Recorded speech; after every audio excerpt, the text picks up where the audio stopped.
দেখছেন কলকাতা টিভি। আমি অভিক রয়েছি, সঙ্গে শুরু করছি সংবাদ সারাদিন। নজর রাখবো মুর্শিদাবাদের দিকে, কারণ ফের মুর্শিদাবাদে বোমাবাজির ঘটনা।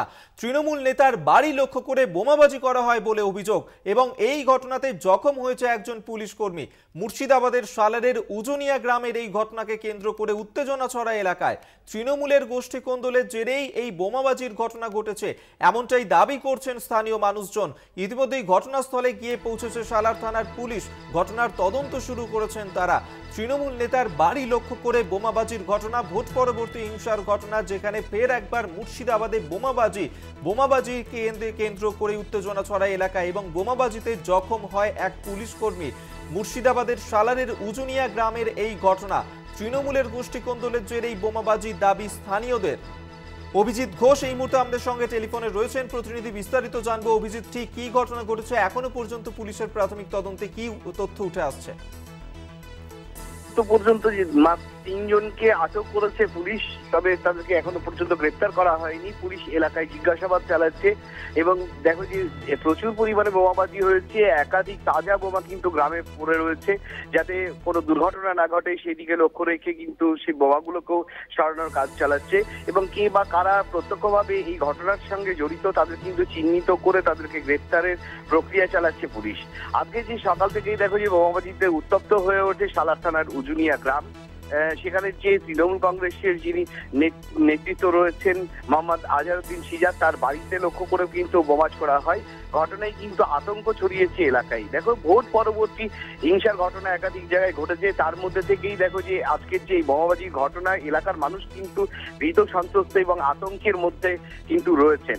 পুলিশ প্রশাসন যদিও গ্রামে টহলদারি চালাচ্ছে, এবং প্রচুর পরিমাণ পুলিশ মোতায়েন করা হয়েছে গ্রামে, যাতে সাধারণ মানুষ তারা তাদের নিজেদের কাজ করতে পারে। যে ঘটনাটা ঘটেছে আজকে, দেখো যে এই ঘটনা ঘটার পরেই কিন্তু যে তৃণমূলের গোষ্ঠীকন্দলের ফলে এবং এলাকা দখলকে কেন্দ্র করেই কিন্তু এই ঘটনা ঘটেছে বলে আমরা জানতে পারছি। যদিও এই ঘটনার সঙ্গে রাজনৈতিক কোনো যোগসূত্র নেই বলেই জানাচ্ছেন যে জেলা সভাপতি আছেন যিনি, তিনি। তবে যে ঘটনাটা ঘটেছে তাতে কিন্তু স্থানীয় বাসিন্দারা আতঙ্কিত। দেখো যে বোমাবাজি ঘটনার সময় যখন পুলিশ প্রশাসন খবর পেয়ে যখন পৌঁছয়, বোমা স্প্লিন্টার এক পুলিশ কর্মীর পায়েও লাগে, তাকেও কিন্তু স্থানীয় যে গ্রামীণ হাসপাতাল রয়েছে সালারের, সেখানে নিয়ে গিয়ে তার চিকিৎসা করানো হয়। দেখো যে সাধারণ মানুষ কিন্তু একটা প্রশ্ন তুলতে শুরু করেছে যে নিরাপত্তা নিয়ে, যেখানে পুলিশ আক্রান্ত হচ্ছে সেখানে সাধারণ মানুষদের নিরাপত্তা কোথায় দাঁড়িয়ে রয়েছে ওই এলাকায়। এই মুহূর্তে পুলিশ প্রশাসনের পক্ষ থেকে কিন্তু যারা এই ঘটনার সঙ্গে জড়িত তাদেরকে চিহ্নিত করে গ্রেপ্তারের প্রক্রিয়া চলছে। অভিজিৎ, বলা হচ্ছে যে এই যে ঘটনা, স্থানীয়রা তারা দাবি করছেন যে তৃণমূলের গোষ্ঠী কোন্দলের জেরে এই ধরনের বোমাবাজির ঘটনা সেখানে ঘটেছে। এই ক্ষেত্রে তৃণমূলের কি বক্তব্য? দেখো, তৃণমূলের জেলা নেতৃত্ব যেটা জানাচ্ছে যে এই যারা প্রকৃত এই ঘটনার সঙ্গে যারা জড়িত তাদেরকে কোনো রকম দলবদ্ধ নির্বিশেষে তাদের বিরুদ্ধে যেন পুলিশ প্রক্রিয়া চালায় এবং তাদেরকে গ্রেপ্তার করে এবং আইনানুগ ব্যবস্থা গ্রহণ করে।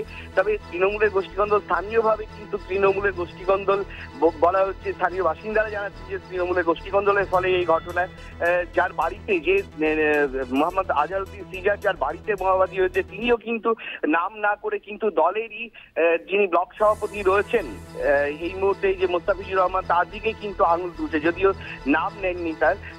দেখো যে এইরকম কিন্তু দলের মধ্যেই কিন্তু তৃণমূল কংগ্রেসের মধ্যেই কিন্তু স্থানীয় তৃণমূলের যে নেতৃত্ব রয়েছে তাদের মধ্যে কিন্তু এইরকম বাদ বিতণ্ডা চলছে। তার মাঝে কিন্তু স্থানীয় বাসিন্দা যারা, তারা কিন্তু আতঙ্কিত এবং ভীত সন্ত্রস্ত এই ঘটনাকে কেন্দ্র করে।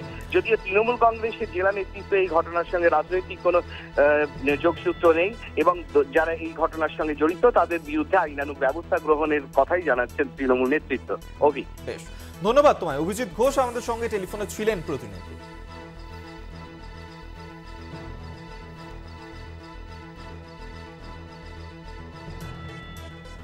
আপনাদেরকে শোনাবো যে এই যে মুর্শিদাবাদে বোমাবাজির ঘটনা এবং সেই প্রসঙ্গে অধীর রঞ্জন চৌধুরী তিনি কি প্রতিক্রিয়া দিয়েছেন, শুনুন।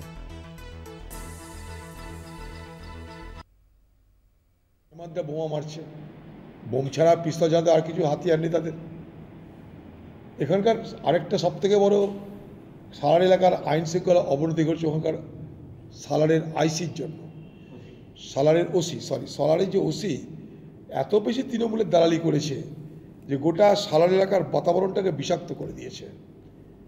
তাই সালারে ওসি যতক্ষণ থাকবে বোমাবাজি বন্ধ হবে না, বরং বাড়বে।